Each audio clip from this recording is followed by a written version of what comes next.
So President Trump and the Corona Task Force came out again today, and the president and some folks spoke some more. So let's get right into it, Mr. President. Thank you very much.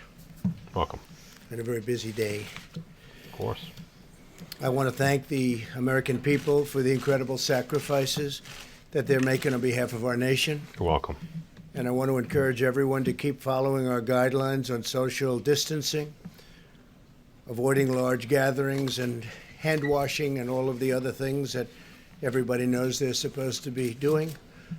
Ultimately, the goal is to ease the guidelines and open things up to very large sections of our country as we near the end of our historic battle with the invisible enemy. Thank We're going you. for a while, but we win. We win. I said earlier today that I hope we can do this by Easter. That'd be I nice. think that would be a great thing for our country, and we're all working very hard to make that a reality. Thank you, everybody. We'll be meeting with a lot of people to see if it can be done. Easter is a very special day for many reasons. For me, for a lot of our friends, that's a very special day. And what a great timeline this would be. Easter as our timeline, what a great timeline that would be.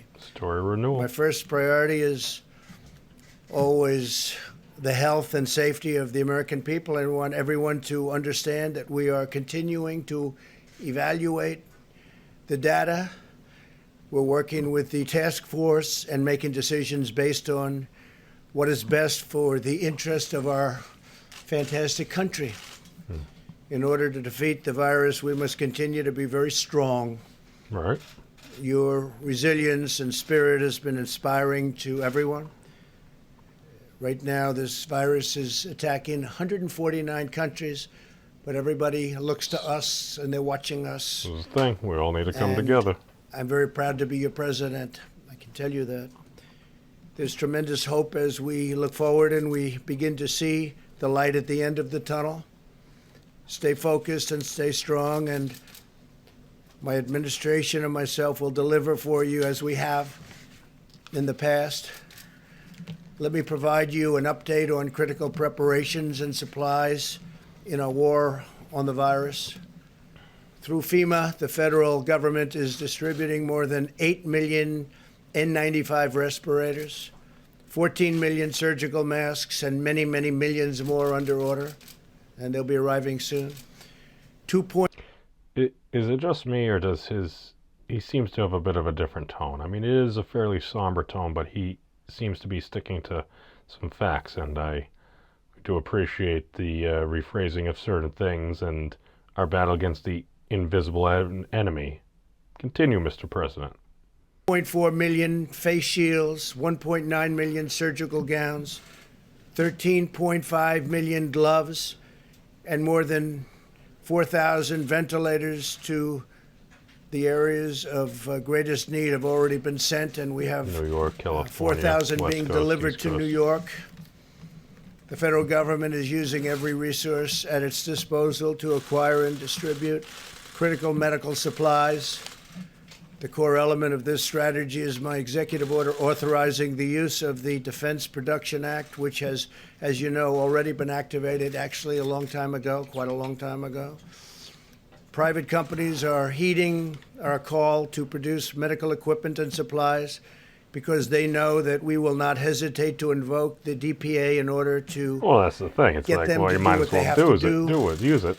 It's called leverage. You don't have to use it from the standpoint of actually it's been activated, but you don't have to use it. But the threat of it being there is great leverage, and Better to companies kind of are help doing out in as times we like ask, this. and companies are actually People are even watching. better than that. They're We will coming through remember. and they're calling us, and it's been really something to see. This morning, Ford, 3M, General Electric Healthcare are making tremendous numbers. They've already started of respirators, ventilators, and face shields. They're working together. We didn't have to exercise or utilize the DPA in any way. The fact that we have it helps, but we didn't have to, and for the most part, we won't have to. We're receiving full cooperation from companies with the understanding that the federal government stands ready to compel cooperation if need be. We haven't found that to be the case.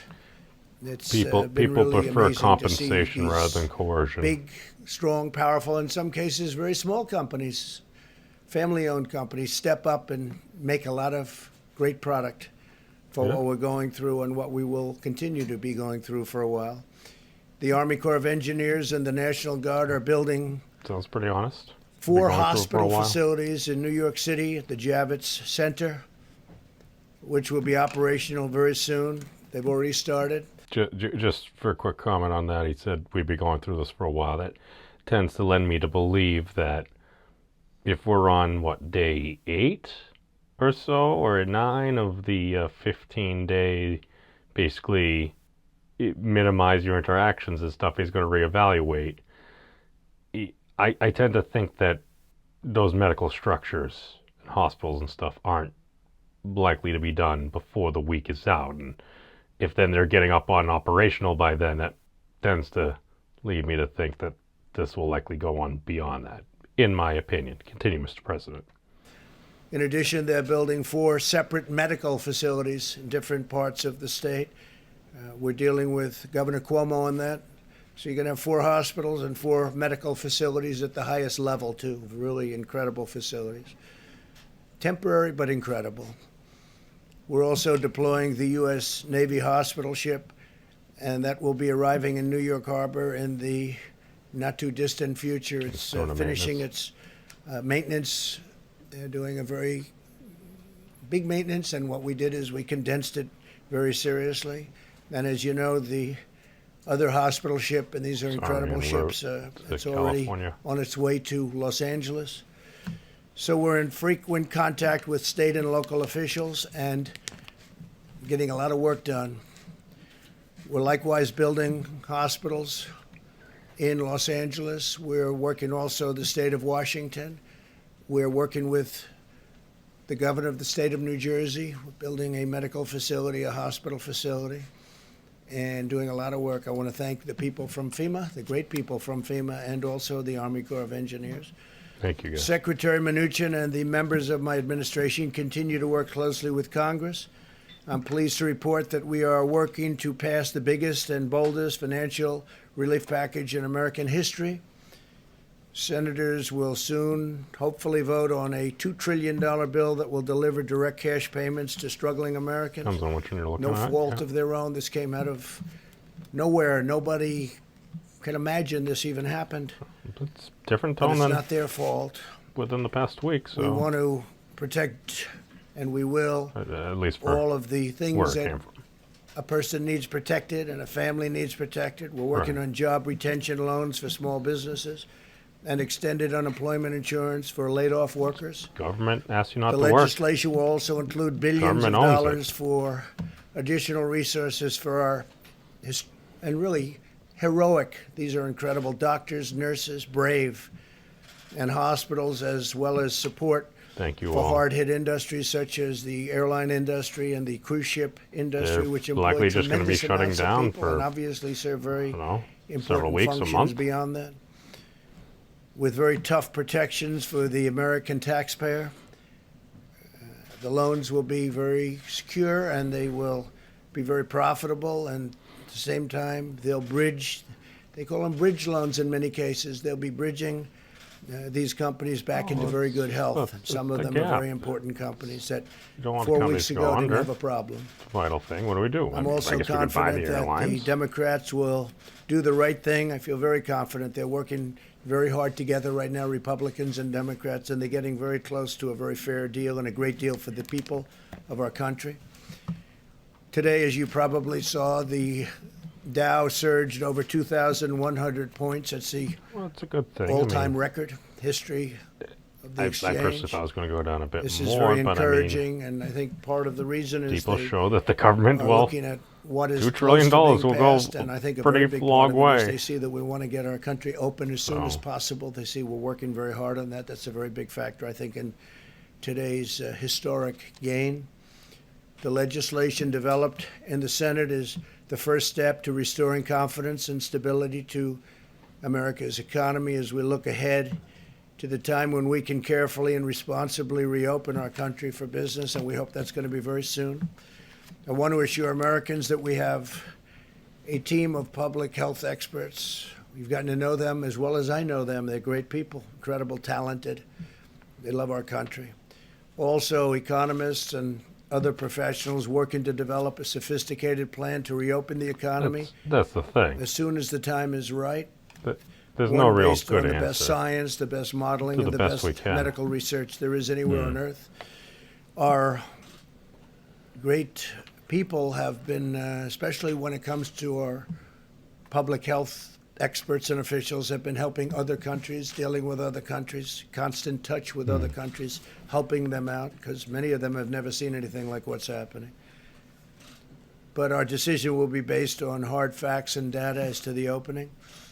I'm also hopeful to have Americans working again by that Easter, that beautiful Easter day. But rest assured, every decision we make is grounded solely in the health, safety, and well-being of our citizens.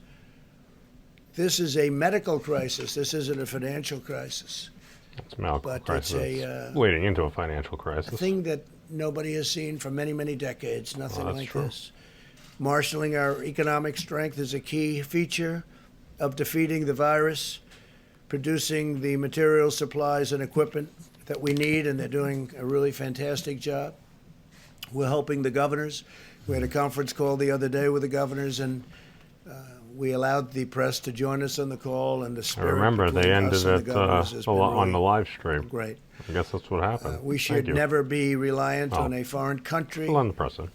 for the means I of our own survival. I wouldn't think mind we've being the learned press. a lot. We've learned a lot. This crisis has Oh. underscored just how critical it is to have strong borders and a robust manufacturing sector. For 3 years, we've embarked They're a on a vital great resource. national I mean, we're project energy to secure our independent, but immigration system and Shows bring we got back some our work to do. manufacturing jobs. We brought back many jobs, record numbers of jobs. And this really shows, this experience shows how important borders are. Without borders, you don't have a nation. Our goal for the future must be to have American medicine for American patients, American supplies for American hospitals, and American equipment for our great American heroes. Now both parties must unite to ensure the United States is truly an independent nation in every sense of the word. Energy independence, we've established that.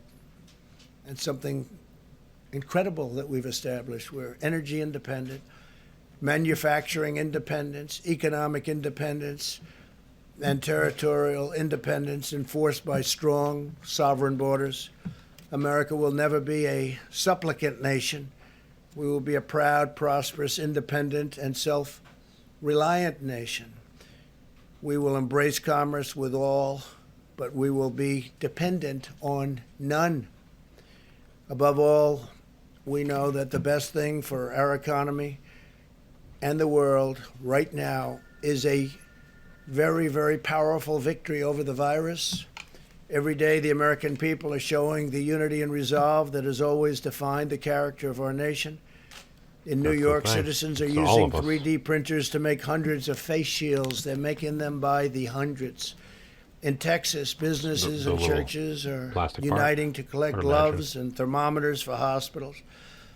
In the selfless actions of our amazing citizens, heard pretty much every we're dentist seeing office enduring across the country is strength basically of our closing 'cause magnificent it's more of nation, an a spirit that elective can never be procedure. broken, and a or maybe victorious future that can never be denied. It never will be denied. maintenance. Trying to probably get all those Now, what I'd supplies, like to do PPE, is personal perhaps protective equipment. ask a person who has really established herself as maybe the world's great expert on what she does. That's Deborah. If I could ask Deborah to come forward and say a few words, and then I'll ask Tony to come up and speak, and then our vice president, and then we'll take a few questions, and we'll do it quickly, and we'll probably see you again tomorrow. So, Deborah, please. Thank you. Thank you, Mr. You President. get some of I think those her of first you who remarks, heard the Ms. town Burks. hall, we are continuing to accelerate testing at a record rate. We now have 370,000 tests that have been done. The majority of those, over Across the United States. 220,000 in the last Wow. 8 days, which those of you who have been tracking the South Korea numbers put us equivalent to what they did in 8 weeks that we did in 8 days. This was made possible because of the HHS team working together, bringing together the strength of the FDA with the CDC and under the leadership of Secretary Azar. We're very proud of those Right. numbers, but we know that we have to do more, and we continue to accelerate We're in starting to testing establish a to lot of the ensure sites as that well. those who need the test are tested first and have access. As we talked about Prioritizing. yesterday, we're working on the ability for people to take their own sample. That does not Right. mean home testing. That means taking your own sample in the front of your nose with available swabs into normal saline that can be transported to the laboratories.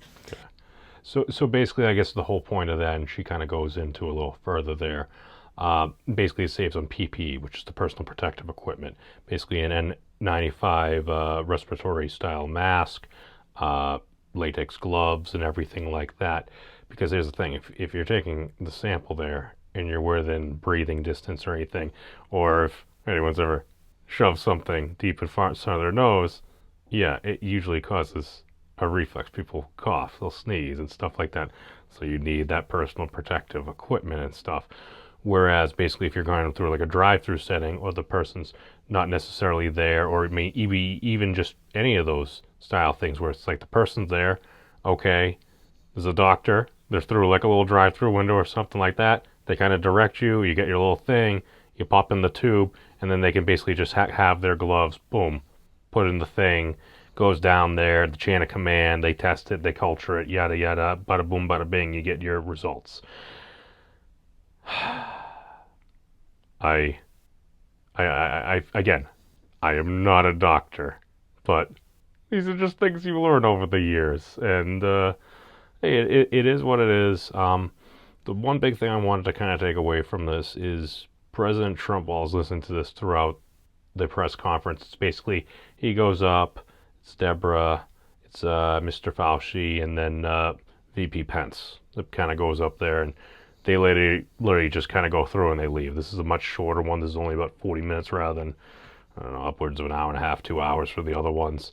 We're stopping a little over 14 minutes in, just because I've noticed the president's demeanor seems to have greatly changed in this, and noting it as the battle against the invisible enemy. We know he liked to call it some other things before, and whether he wanted to or not, he has started to refer to it as that. Thank you, Mr. President. That's something I think we can all get behind, and I'd say is pretty good at describing what we're dealing with right now. And then I do believe there was at one point, I think he actually gets up a little bit later, where he actually wants to thank Congress and stuff like that. I'm like, oh, so it's almost like we're all in this together as well. And it's kind of saying like some nice words about them, which again, Mr. President, thank you. It's not an easy thing. This isn't something that I don't think anybody really saw 2020 going this way. I sure as heck didn't. So, hey, thank you all for watching. Peace out. Be safe. Long live the elbow bump.